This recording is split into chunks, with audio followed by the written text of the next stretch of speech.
Let's pack today's lunchbox for my cousin and her coworkers. Today I made them Big Papa wet chile verde burritos. I cut up my pork into little pieces and then threw it in some hot oil to get a little sear. I seasoned it up with a little bit of Chef Merito, both beef and chicken. Don't forget to put your bones in there because that's where all the flavor's at. For the sauce, since my cousin's a big ol' weenie and swears that all my food is so spicy, I only did 3 jalapenos and like 20 tomatillos. Yes, I know, I'm overstuffing my blender. I will leave all the ingredients in the comment section. Once everything is blended, I add the sauce to the pork and add a little bit of water. I'm also gonna add a couple of bay leaves and skim all that gunk that comes out of your meat. I cover it up and let this simmer for about an hour and a half until it was nice and tender. Now for the Big Papa burritos, we're going to spread a little bit of beans in the bottom, add some rice, add the meat from the chile verde, but not the sauce because that goes to the outside, remember? A handful of Monterey Jack cheese and a mixture of onion, cilantro, and lettuce. I rolled it up and this little baby didn't make it to the party. Put it in the foam box and then ladled that chile verde sauce all over the burrito. I put another handful of cheese and while that was melting, I add a side of beans and rice, or rice and beans. A Mexican crema to the burrito and more onion and cilantro. You know damn well the breath is gonna stink at work. For those who have a problem with the word wet burrito, this one's for you. You don't get a wet burrito. Today they also had the option between a soda or a cotton candy, agua fresca, and they chose both. And yes, you heard correctly, I did say cotton candy. Now this special lunch is for my son's girlfriend. And I'm happy to announce, guys, that everything's fixed. My son finally fixed the problem and hopefully lesson learned. So his little romantic self is taking her a rose. As for my cousin, I just package everything up for her,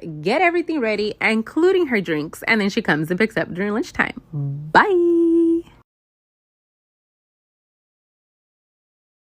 Let me show you guys how I made my cotton candy agua fresca. First, you will need lots of cotton candy. I got this tub at the Dollar Tree, but I'm only going to use the pink side. You will also need a jarra. This is a new one. It's my first time using it, so let's see how much it holds. And like I said earlier, I'm only using the pink cotton candy because I want my water to be pink. I pour water to the cotton candy so it dissolves. Then I stir it up to make sure it's fully dissolved before adding the cotton candy flavoring. You can always find this on Amazon or Smart and Final. They have two kinds. They have sweetened and unsweetened. And I got the one with all the cavities. I'm adding about 3/4 of the cotton candy flavoring, 1 can of evaporated milk, and 1 can of sweetened condensed milk. Stir it up to make sure that the sweetened condensed milk dissolves before overfilling the rest of my pitcher with water. Then I carefully stirred everything up so I don't make a huge mess. And you already know this is the perfect time for you to check for sweetness. I just fill up my favorite cup with ice and then pour myself some delicious, creamy, cotton candy flavored agua fresca. But if you know me, you know I'm not done. I tried to be extra and put some of the blue cotton candy so I can kind of give it like a little swirl action. But instead, the colors got mixed up and then it looked funky, so don't do that.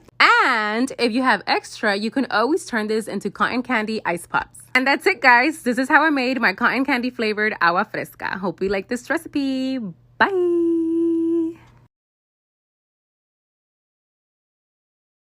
Let's pack today's lunchbox for my cousin and her coworkers. Today's Friday and I decided to spoil them a bit. So I'm gonna make them Quesabilia Tacos. I begin by cutting up all my meat and then I dip my tortillas in the fat I skim off the birria. I did them on my comal because it was too damn hot to go outside on my flat top. I just add some cheese, the birria, and I let them get crisp. Meanwhile, I'm gonna cut up all the veggies that go with the birria and the consomme, which is basically cilantro, onion, limes, and chili oil. And I just put them in small containers. I'm gonna put a piece of foil on the foam box so that my tacos don't burn through the box. I put 3 of the Birya tacos and then I opened them up and put some cebolla and cilantro inside of them. I left an extra flap of foil so I can cover them up like this because there's people who are coming far away to pick these up and I don't want their tacos to be soggy or cold. I put the condiments inside of the box that are gonna go to hook up the consomme and they also get a side of beans and rice. This is the consomme that they're gonna use to dip their tacos. They also had the option between a soda or a strawberry limeade agua fresca and they always choose both. And that's it, guys. Today she had about 10 orders along with another 10 or 12 orders from people that I met on TikTok. I'm just gonna get everything ready for her and her drinks and she comes and picks up during lunchtime. Bye!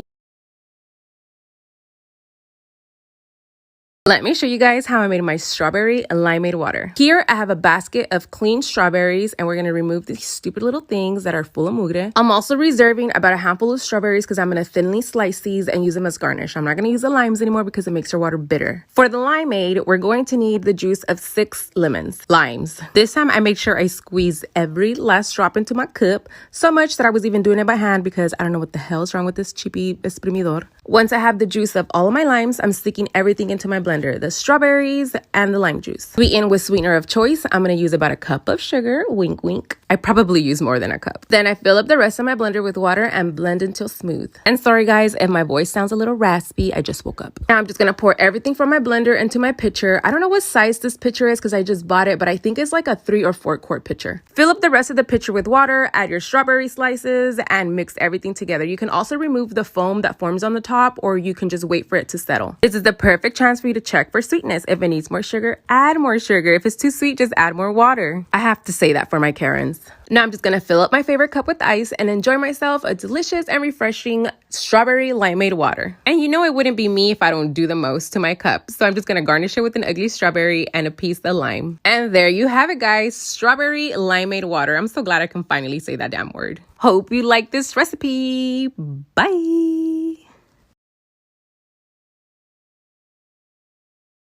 Let's pack today's lunchbox for my cousin and her coworkers. Today I'm making them flautas ahogadas de birria. And no, Karens, it's not the same birria from Friday. I woke up extra early today to hook them up with a new batch of birria. And that's because I want them to try new dishes using birria. So today's gonna be their first one, and that's why I'm making them flautas ahogadas de birria. As soon as the birria is ready, I take it out and cut it up into small pieces. I also warm up my tortillas the lazy way in the microwave because I'm lazy AF. I just make sure that as soon as they come out, I separate them immediately or they will stick together. Also, make sure that your tortilla is fully warm, or when you start rolling up your flauta, it's going to crack. Flauta, taquitos, whatever you know it as. I know mine as flautas. Now I just take them to my hot oil and I fry them seam side down. Make sure your oil is not screaming hot or your taquito is going to unroll. I make sure they're nice and crispy on both sides. I drain them and then I get their condiments ready, which is cebolla, cilantro, some chili oil, and a couple of limes. Then I add 4 flautas into my foam box and a handful of lettuce. I also wanted to add some tomatoes and stuff, but I realized I didn't have tomatoes way too late. So instead of the tomato, I'm adding some avocado. I'm also gonna add some sour cream and add a little bit of cebolla and cilantro because when you're eating birria, cebolla and cilantro is crucial. The breath needs to stink. Some queso cotija and some avocado sauce, the real one, not the fake one. I put all their condiments in there and then I add a side of frijoles with chorizo and a side of Mexican rice. But they're gonna be soggy. Well, they are called flautas ahogadas, meaning they're gonna be drenched in this consomme, which is the broth, so it really doesn't matter. Plus, I highly doubt it when she's sitting on the couch waiting for me to be finished. They also had the option between a soda or a Jamaica watermelon agua fresca. I'm just gonna get everything ready for her, including her drinks, and then she takes and eats during lunchtime. Bye! Let's pack today's lunchbox for my cousin and her coworkers. Yesterday, I told you guys that I was making her different dishes using birria. But today, I decided to make them a feast and they share with each other. That way, they don't have to eat old birria. Yesterday, I made them flautas ahogadas de birria, and today, we're gonna start off by making a pizza. Yes, guys, a birria pizza. The pizza sauce, I'm gonna use the birria consomme, and I'm just gonna smear it all over my dough. Then I add lots of cheese on the bottom, and then I start adding the birria meat that I cut up earlier. Don't be skimpy, make sure you add a lot of that meat. I'm also going to sprinkle it with a little bit of onion and cilantro and then top it off with more cheese. As soon as it comes out, I sprinkle it with a little bit more cebolla and cilantro, you know, so the breath can stink at work, and add some more consomme to the crust so that they don't choke. I cut it into 8 pieces and this was for 2 people. And I'm telling you, this is a pizza you need to try. I am not kidding. I'm also adding some green sauce, some chili oil, and of course, you can't forget the consomme so they can dip their pizza inside of the consomme. Their second option was empanadas de birria. I just formed my tortilla, I stuffed it with cheese and with the birria meat, and then I close it up and start crimping away. I throw them into my fryer so they can get nice and crispy, and then I set them in my foam box. I'm also adding the toppings on the side, a lime, some green sauce, and that chili oil, and of course, this also gets a side of consomme for dipping. And last but not least, you're gonna get the birria maruchan or ramen, whatever you want to call it. We won't need that little packaging, so that's why I threw it away. And piping, boiling hot broth. Not hot breath, hot broth. Hot breath is what they're gonna have at work, let me tell you. After sitting for 3 to 5 minutes, I gave it a quick mix, add some limes, onion and cilantro, and some chili oil. I also had the option between a soda or a cucumber, a limeade agua fresca, and they chose both. But first, I smeared my cup with rim dip. And that's it, guys. Now I'm just gonna get everything ready for her, including her drinks, all her consommes, all her maruchanes, and she comes and picks up during lunchtime. Bye!